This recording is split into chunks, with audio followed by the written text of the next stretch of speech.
Okay, so welcome everyone to the Ops Cross-Stage Think Big session. This is our third session that was actually initiated from initially from package from Ian. So hey, kudos to Ian. Thanks a lot for that.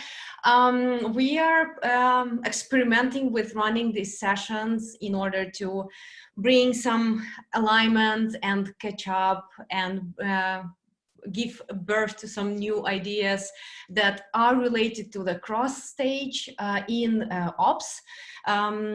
Previously, we've been doing this for CI/CD. Right now, we extended this to ops. So I'm really happy to see across kind of like a mix of people here. A little bit of words first before we start diving deep into the topics is kind of like why we are here and what are we doing. So as I said, we are trying to discuss things that we've heard from users or some of the challenges that we are having in the stage groups and kind of like discuss them in a bigger crowd between the stage groups, because I feel like we are not really having enough of this cross-department discussion, so this is a great opportunity for that. We're trying to bring here in this meeting product managers and product designers together, again, from the cross stages, to discuss the opportunities, discuss the solution, brainstorm together.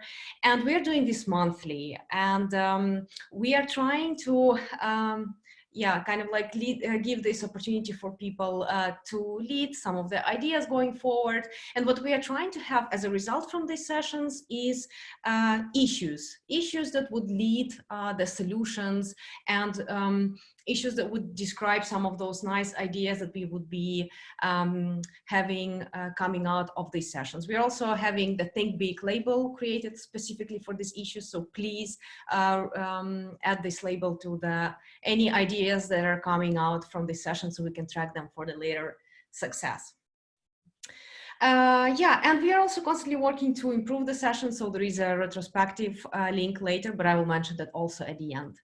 At the end of the session. So we have the agenda for today's session, mostly coming from the old CI/CD. So thanks Jackie, thanks Dimitri, thanks Orit, and other folks who've been involved into preparing the agenda. I'm really happy to see topics coming in from ops part. Thanks Victor and Maria for bringing in discussions for the next month. So also really excited for that. Also, what I want to say that sometimes the topics are not really relevant for all the crowd that we have invited. We are having actually like 30 people invited for this session. So feel free to pick the Think Big sessions that are really relevant to your stage group, or where you could feel you can contribute, or where you want to listen. It's also fine. It's okay for us to skip that if you feel like, okay, this topic is not really relevant for me. And also the agenda document is really growing. So use the left section of the Google Doc. We have some tips for the presenters added. This was coming as a feedback from the previous sessions. We wanted to help people to prepare for these discussions, to make sure that we are bringing in people prepared so they can take the most out of these sessions. Also, we have the agenda for this session in the next upcoming session, 14th May section. So you can scroll down to that. Let me pause a little bit and see if maybe anybody has any questions around the sessions, what we can be discussing here, or anything about the logistics, just to make sure that we are starting without any people being confused.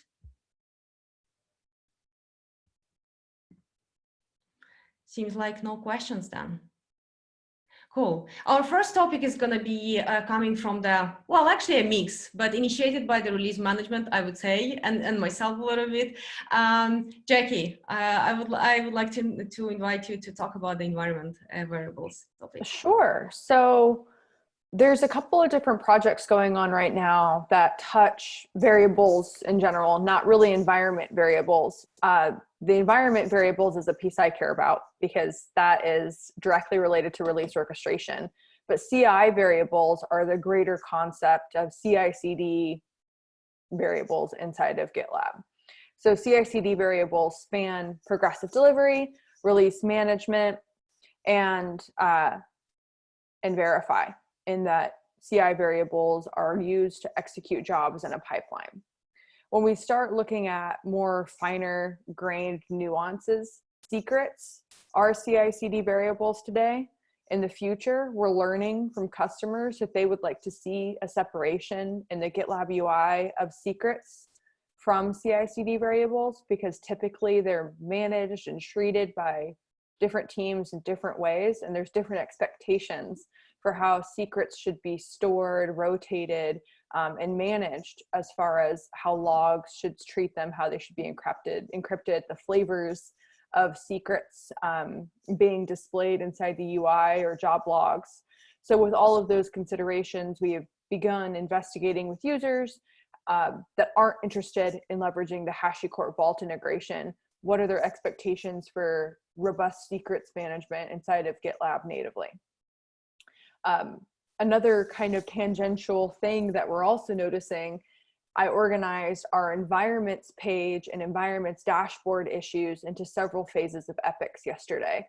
We learned that a lot of the environments page and environments dashboard issues had the CI variable label on it, indicating that there's some sort of bug or impact or touching piece of CI/CD variables whenever you look at environments holistically. Release management is very focused on static environments and environments as a construct for deployments inside of GitLab, rather outside of GitLab too, because you can deploy to a static URL that's a target environment to any cloud provider. But review apps is also a type of environment. It's a dynamic environment that Progressive Delivery owns, and it's really about checking your code or your merge request in situ while you're working on your development to help support the incremental delivery of a feature request.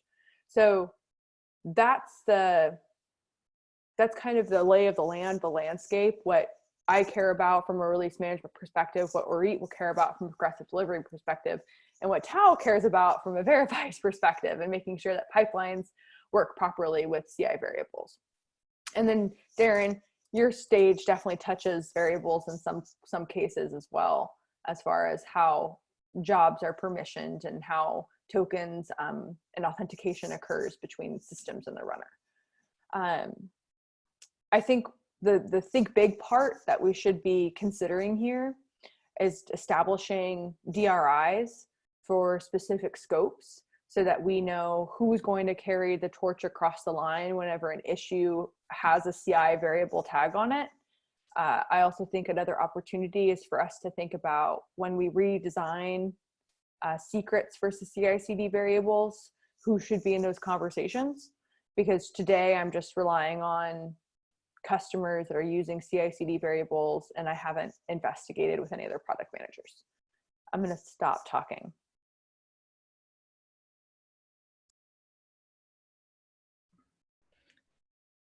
So I guess it would be really nice to hear perspective of Orit, Tao, yeah, because it seems like those stages are heavily, stage groups are heavily involved here.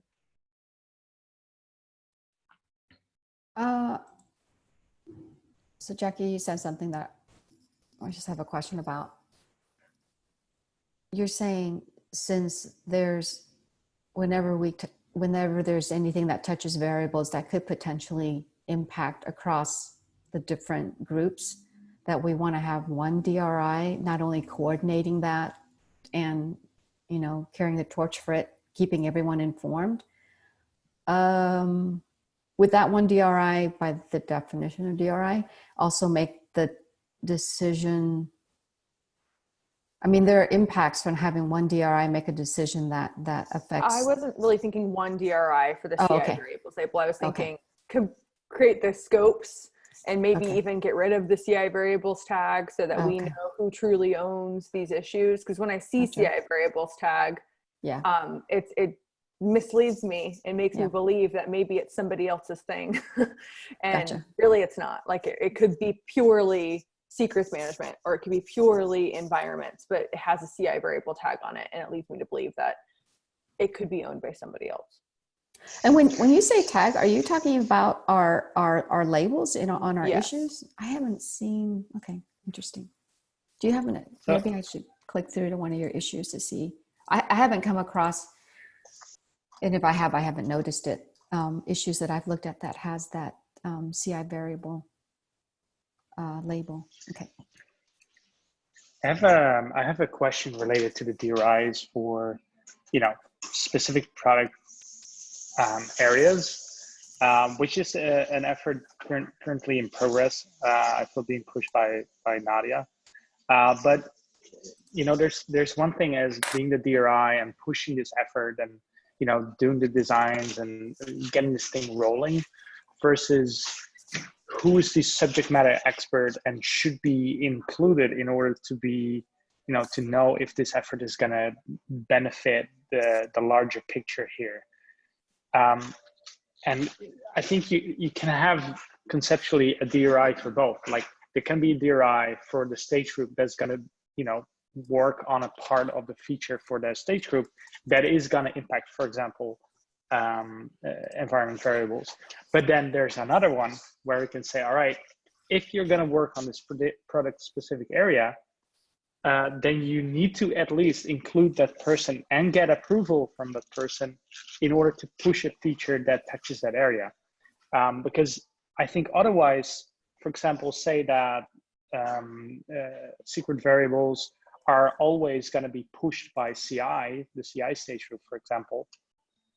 That means we are not always be, the best people to push the ideas and et cetera forward, while we would be the best person to say, hey, these new additions you're planning, yes, they might be a good idea, but have you thought of this? Or, hey, I would not do this because of this and this, because we have done these and these design ideas because of certain past inputs and decisions, etc. So what I'm wondering basically is, TLDR, do we need a specific stage group to be DRI both as subject matter expert as well as the one pushing those issues? Or can stage groups still touch every product area but need to include and get approval from the DRI that is responsible for that product area? I don't think approval is required and everybody can edit anything. We have the maintainer process in order to make sure that like kind of crazy things don't get through. But part of the GitLab magic is that everybody can contribute. If you think of our contributors out in the world, they don't have to go to like a meeting with designers and product people in order to get their idea approved, and then they can start development on it. It's the same thing even if you're a developer working at GitLab. Of course, it's always a great idea to loop in the team or somebody from the team and just say like, hey, this is what I'm thinking about. Can I get feedback on it? But I don't think we should put in like a process where you have to get some kind of approval.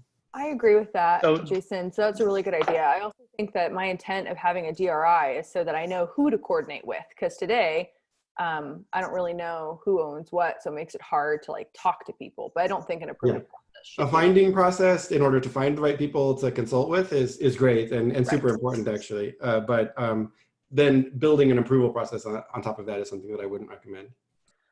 To be honest, like the idea of a maintainer is something that would align with how I was thinking about it, and is something that kind of aligns with that, right? Like, and to be honest, like if we look at the concept of a maintainer inside of a merge request, that does kind of align with getting approval to get something merged. So I'm wondering where we're shifting the line here. I would just say, just don't add more different maintainers earlier at different phases. Just we've got the one and I think we're good there. But they should be included, right? Yeah, but it's not like an enforced thing. But that's also like organically as a part of a change being submitted and added to our product. Like this isn't an upstream thing. What I heard you say, Dimitrie, and this may have been my misunderstanding, is that we would want to have kind of like a designer or product maintainer of an area that would approve the scope prior to a change being committed. But I think what we're suggesting here is that we rely on the current framework of a merge request getting approved by a maintainer and merged into the GitLab. Yes, I would say, like, I think what we're looking for is to include a person before we even get to a merge request, and to have that person involved not so much as like as strict as a merge class as like, hey, you need to sign it off. But I would say like, hey, generally this person should be included and should be aware of this change upcoming. Okay, I think that makes sense. I think we're all talking the same language. It's really looking at our GitLab, like I just checked in our handbook. I think we really are talking about the directly responsible individuals for these various product areas, and they don't necessarily have to align with the ways that we have categories organized today. I just think we should figure out a way to have a DRI so that we can connect the dots here, right, in a more fast way, because it doesn't, what we're doing now seems really haphazard from a, how do I find people to help me or to talk to me about these issues?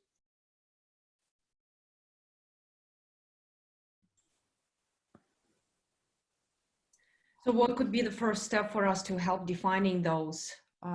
Like, do we see multiple people possibly being involved? Do we want to make one person responsible? Like, Jackie, it seems like you have given a lot of thoughts to this. Like, do you have a suggestion to start?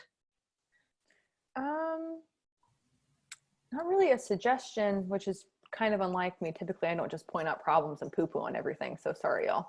Don't mean to do that right now. But I would say something that I think would be helpful is if we look at all of the overlaps for variables and identify like what is the intent of these overlaps, and if we should even have the CI variables label anymore. Because I think that's a very myopic view from but it's the biggest thorn on my side currently. Because secrets management is an overlap with CI variables, but it's also mostly in release management. So maybe that's an example that we can start working on between verify, progressive delivery, and release management to see like, is this label even relevant for these areas anymore, or should we just regroup that? Hey, back in the, while you were talking earlier, I did, and thanks Rayana for the example, I did do a search on how many issues have the CI variable. It looks like there's like 247. Out of those, only 30 of them are not labeled for the group continuous integration. I don't use that label for any specific purpose. So I don't necessarily have a strong opinion about getting rid of it, but I just want to point out that it does affect, if we get rid of it, you would at least free up 30 non-continuous integration issues that have that label on it. Is the issue with having that label, Jackie, it confuses ownership of? Yeah, like and this is kind of something that we talked about like right when I first joined. There's an issue about like environment scoped variables, and if it's an environments issue or if it's an actual like variable issue. And I think it could just be my problem that maybe I get confused by the CI variables label and don't really know if I'm free to make like all these changes on this, and that could be a me problem. What do you think about this, and if I'm making like a mountain of a molehill?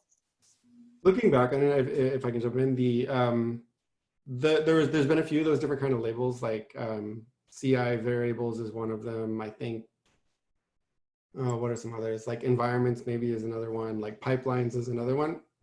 They don't imply ownership. They're just sort of like topic things. And they've been useful in areas where something does actually bridge multiple stages and categories.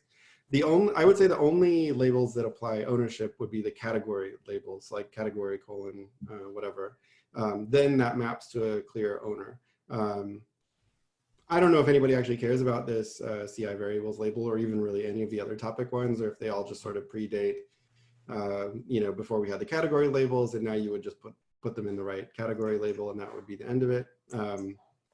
But yeah, I think one option is just to ignore them because there is no implied ownership there that Jackie, or that that you should be aware of and tracking all of those things, because you're not. If you think that people are having that impression, then we could try sharing that, just to be clear, that's not the case. Or you could even update the description of the label and say like, this is a topic that, but does not map to an ownership. If you're trying to figure out the ownership, then look at the category label.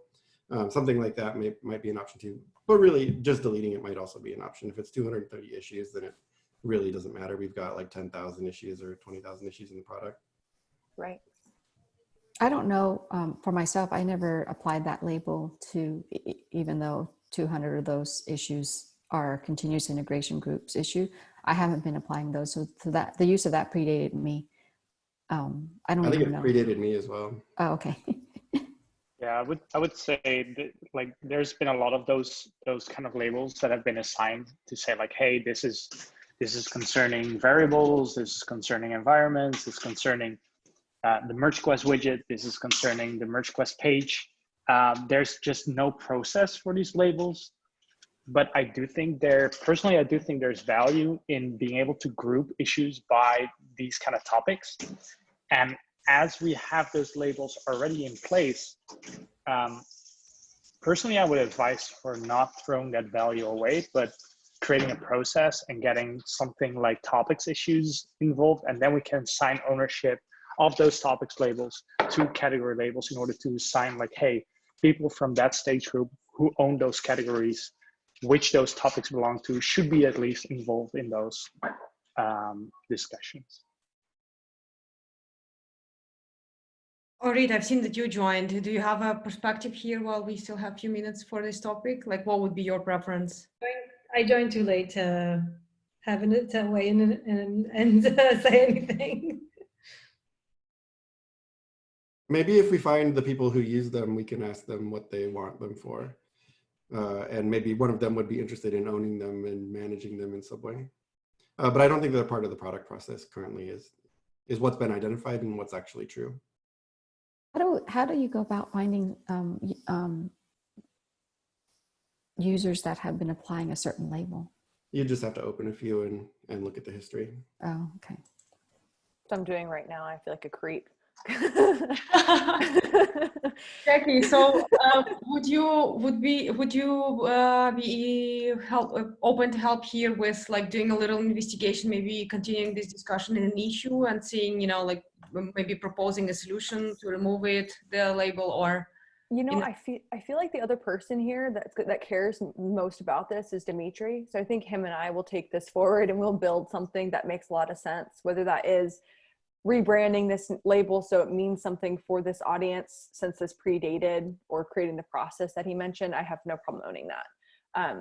I think, Ori, what might be interesting to hear your perspective is, as we've been working on deploying to AWS, how do you perceive the differences in like variables and environments with the work that you're doing and how it sits in release management versus progressive delivery?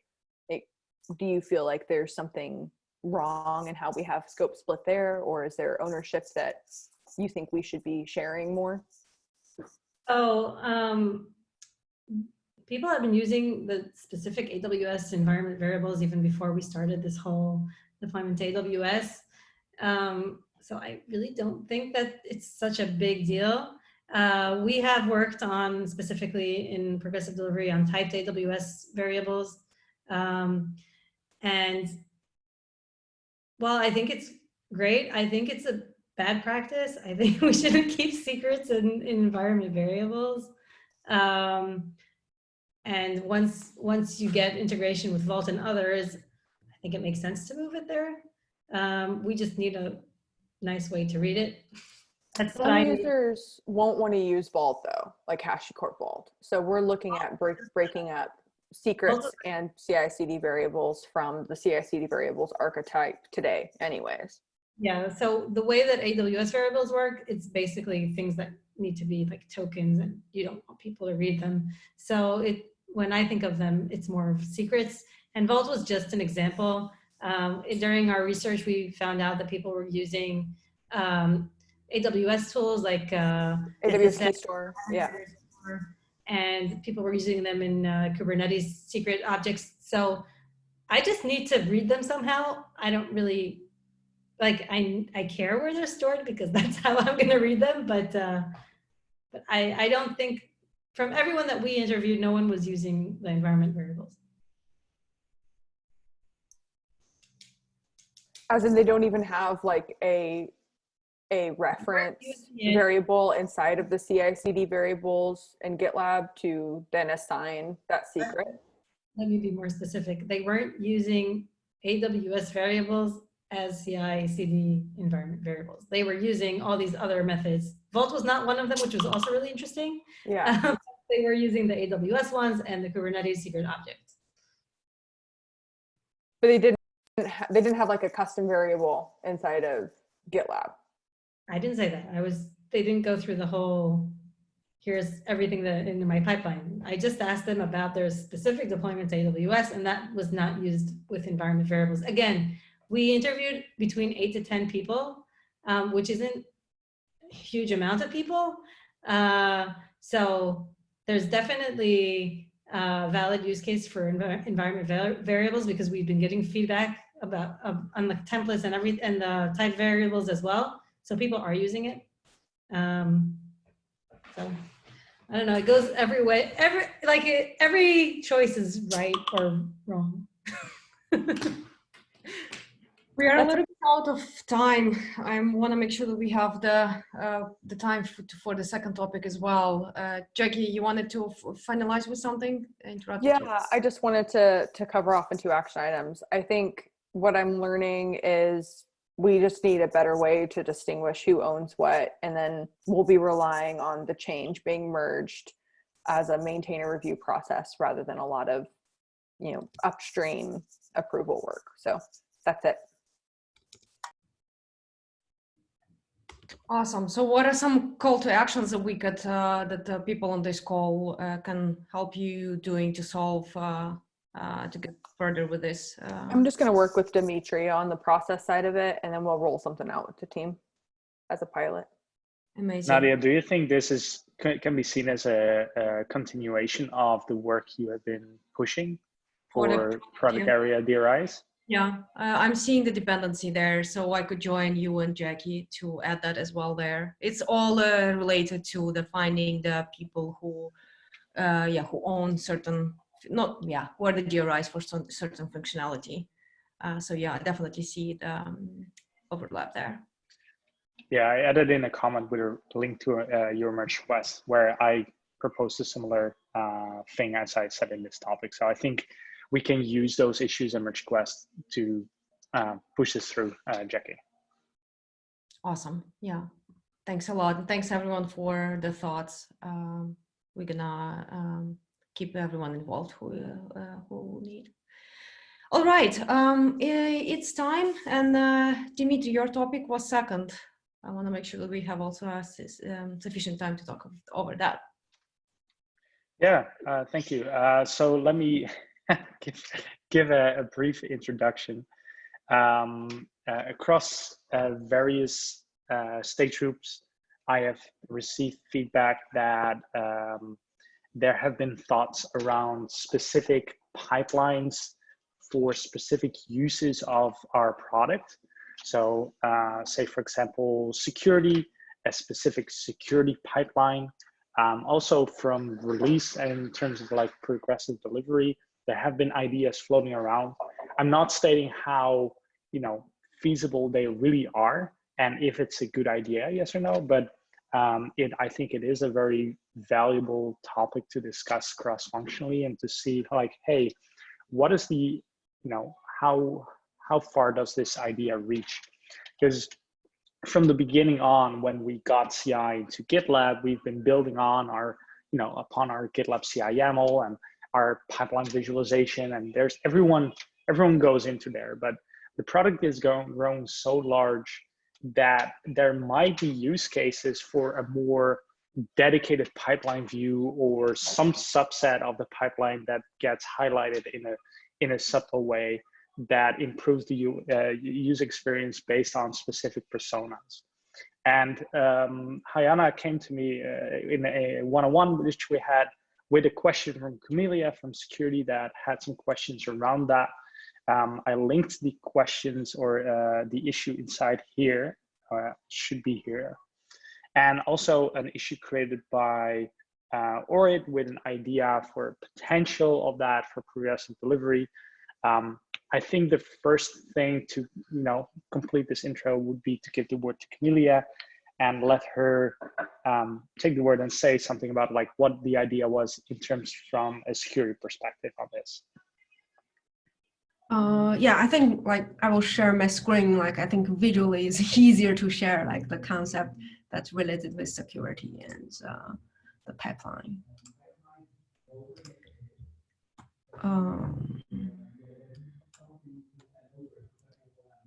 So this is like a new thing that we called like on-demand scan or a synchronized scan that user can just create it.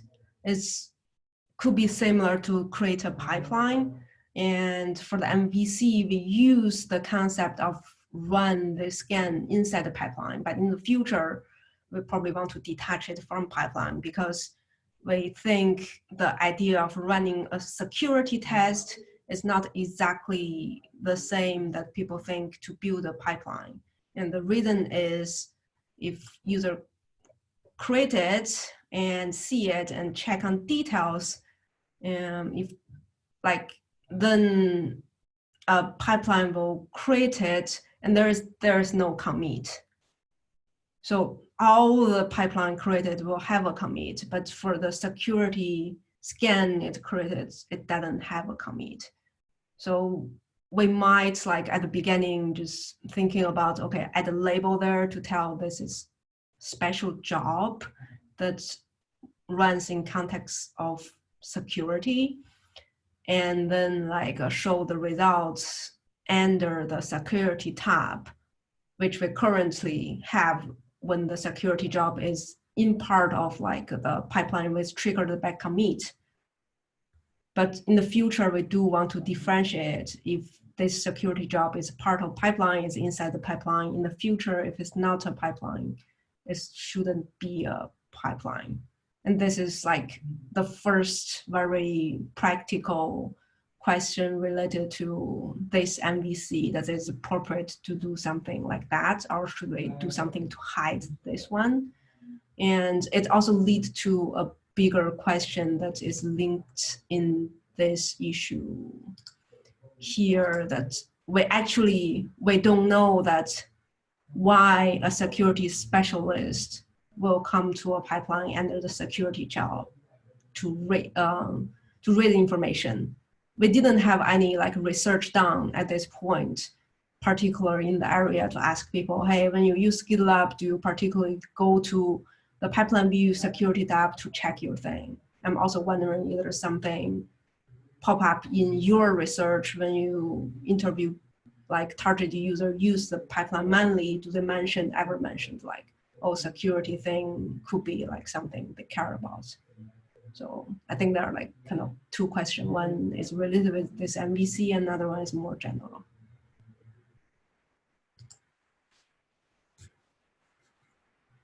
I haven't come across any user that mentioned anything about the security tab, but that may be because the type of person we had recruited for any interview that I've sat in on or conducted was not someone who would be interested in the security tab, you know. Mm-hmm. Although I wonder if the team that, the group, I forgot the name of them, but the either the secure or defend team has any UX research that has input on that as far as users of the security tab. Not really. Usually like most workflow we have done is like in the security sub-nav on the left, and there's a security, and then there are dashboard and like a lot of other stuff. But the pipeline is used in a way that like when there is MR and there are security detected, and they're like kind of summary of the vulnerability. When they click on the button which says view all, it's actually go to the pipeline which attached to this MR with the commit and show the result. But there's no dedicated like research really on this area to see that's how people use it. And I'm not even sure like this is right context, like how people imagine like pipeline and security jobs. I do know that in the past, like before pipelines became a thing, we only had jobs, and then we introduced GitLab Pages job, which is actually a non-inspectable job. It's just a job that pushes your page to the deployment server we have. It's not inspectable, but it does its job kind of in a similar way. I feel that security is kind of like that, but on the pipeline level. On the other hand, I would say like the reason why we've always been expanding upon the pipeline concept is because you get so much for free. So I think indeed the question relies in like, hey, is there a use for this or not? Because if we're just going to throw away a whole lot of value based on an assumption, then it might not, like it might be a very good thing to get into. And I would love to know what Jason thinks about this. Like, the extent of if we're going to build something like that and which is not inspectable, like how do you think about that from a more bird's eye perspective? That's a pretty broad question. Is there I'm not sure how to answer off the top of my head. Do you want to rephrase, Dimitri? In the meantime, I think I have a related question, which is, I'm sure you run plenty of user interviews. I mostly look at pipelines when something fails and when I'm doing some hobby projects and something fails.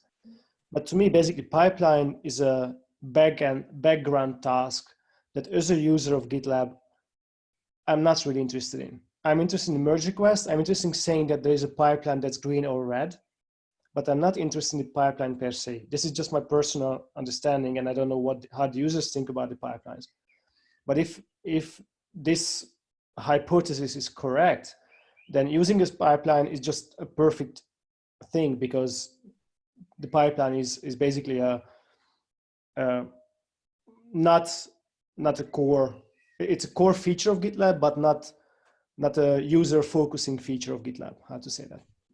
I think that's pretty nicely put. I think that the moment you get the green is the more like getting your first pipeline to green is like the more exciting moment. I saw somebody tweet today. It's something like that feeling when you get your first green check mark on your pipeline or something like that. And I think that that's very true. And then the outcome of whatever, like if you've got a pipeline that updates your website, then updating your website is the thing that that you're interested in, rather than something fundamental about the pipeline itself. That's a nice way. And for this reason, I think we can overuse the pipeline for free, because actually it's not a user-facing thing in that sense. And maybe another way to look at it is the CI YAML is more of an interface than the pipeline is, a more important interface. Correct. Yeah. I would say the same. And that's an area that needs a ton of love. The CI YAML really needs like user experience love, design love, thinking about it as an API, managing it from, it's our interface for people to encode their intentions to GitLab. It's just so important. That's actually where I would, to actually answer your question, Dimitri, now that Victor helped me get there, the CI YAML, I think, is where I see that overarching thing that ties everything together. Does it also relate to auto DevOps? Like, if you have auto DevOps active, does it mean you can really get into the nitty gritty and get all the job logs in order to see what's going on behind the scenes? The value prop of auto DevOps is that it just does everything for you. So again, if auto DevOps is working correctly, you wouldn't ever interact with the pipeline. You just need to go to the pipeline to figure out if auto DevOps breaks, what happened. So we do offer that value of that if auto DevOps fails, then you are able to inspect what has gone wrong. Yeah. I don't know if I would call that like GitLab's value, but yeah, I think I see what you mean. Yeah, because the idea I get from community is that security is intending to be similar like that. Like it should just work. And if it works, you don't want to, you should never have to find out if it is working, yes, or like what is going on in the background. Yeah, and it's not exact, but I do still think, at least to a certain extent, the troubleshooting interface is also the GitLab CI, is like the CI YAML code itself, like the features that we have in there, the linter, like kind of the development environment for GitLab CI YAML is sort of, but not exactly, the troubleshooting environment as well. So to bring it a little bit on a different, on the other side of this, I know, Orit, you've created an issue on your vision of potentially, I don't say that's you know, a real thing you want to get into, but it was an idea floating around. What was the value proposition of us getting there, of a progressive delivery specific pipeline? Because it kind of entertains this idea from a different perspective. So the idea was separating the deployment from the GitLab CI YAML. I'm not sure it's exactly the same, but the idea was like breaking it off. The GitLab CI YAML file is humongous, and you know, following everything that we're doing with microservices, anything that we can break off and make it smaller, I think is good. Some benefits that we could get from breaking off the deployment part from the YAML file is actually on Jackie's side, which is a lot of people have different permissions for who is allowed to deploy. And that can make that super easy if it was a separate file. So in the previous meeting, we talked about includes, which could be a way to do that. So have like a master main template that calls the CI portion independently and the CD portion independently, and maybe even additional stages can be broken down. It does add some complexity of how, you know, things are going to work and what gets called before what. That needs some thinking. So it's just in an idea stage at the moment. It's not like something I actually did any solution validation over, but that's a benefit that I see. I don't know, maybe we could also leverage child parent pipelines. Maybe it would allow doing like multiple deployments in parallel. So there's like a few options that this could introduce. Or the idea was, instead of having it as a separate stage, having it entirely as its own.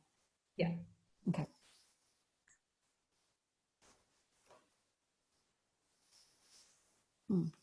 Yeah, thank you for that. It is an interesting idea. I think it differs slightly from the security use case where it's a non-inspectable one. I think the ones were related. That's why I brought them up here. Thanks for that. I wonder if other people see it like, hey, I would not go into that direction because of X and Y. I think that is, you know, where the value in these kind of meetings shine, is to like, hey, did we think of this? Did we think of that? So I would love if anybody has some ideas in that sense to speak out and I'm get that actually into this meeting. if you're planning to do any user research on that, like it sounds like I do not know what's the plans of the PM there, but yeah, if we feeling lost, why don't we just go and try to get some answers from people? Yeah, actually, I was trying to promote this issue to be a problem validation research issue, but like it's not really high priority. So I'm trying to get a different way, like people who work with it maybe have experience, heard it, and it's like secondary research from internally to get some information. But I think from everyone I hear here is like, it's actually okay to use a pipeline like in the direction that which is not like very, how to say that, like the usual way that we use it, but as a job or something that's running and user care more about the result. And for the pipeline itself, it just run or stop, is fail or success. So there's no, like nothing block to go to this direction. Yeah, I mean, like, I think the question kind of boils down to the fact, like, is it a smart idea that if not, like, auto DevOps is not the case here, then if you implement security that way, your GitLab CI YAML will not tell the complete story of what pipelines will trigger, because there might be the pipelines triggered by the GitLab CI YAML as defined, and then there will be additional ones which will be created because you have enabled certain features. Is that a desirable thing, or is it not?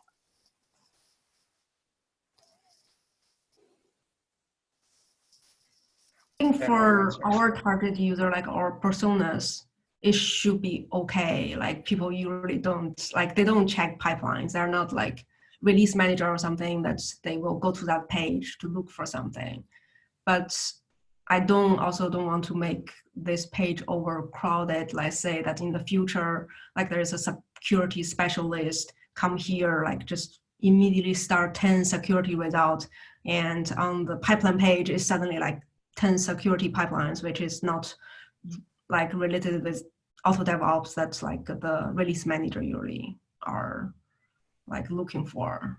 I just want to prevent those things happening in the future if this is direction we're going. Could there potentially be that many more security pipelines showing up on the pipeline page than non-security related pipeline details? Are you just trying to reduce the noise pretty much? Like now, I don't think it will happen because we will only have one security test enabled, and there's no reason to like run it several times in one project at the same time. And like in the future, it comes when there are more security scans or tests introduced. I think we need to have a solution that doesn't make this page overcrowded. Like either a tab filter or something. I don't really... We are introducing filters for pipelines. I believe this release, right? Yeah. Yeah. By author, the two filters we're starting with for MVC on pipeline filters is filter by author and by branch, I believe. Yeah. So in that regard, I think what you're trying to get to, Dimitrie, is it doesn't matter how much is detailed on the pipeline page. In the future, the user can just filter out what they don't want to see. I prefer to have everything there on the pipeline page. If the typical user doesn't care about the pipeline, they won't go there anyways. But for anyone that does care, I want to see everything. And then I'll filter out. When there's capability to filter more, I'll filter out what I don't want to see. Yeah, I think a lot of these things are, it's hard to solution validate. Mm-hmm. On the other hand, like, does this align with the vision we have for GitLab? Is this something we desired or think that's going to work?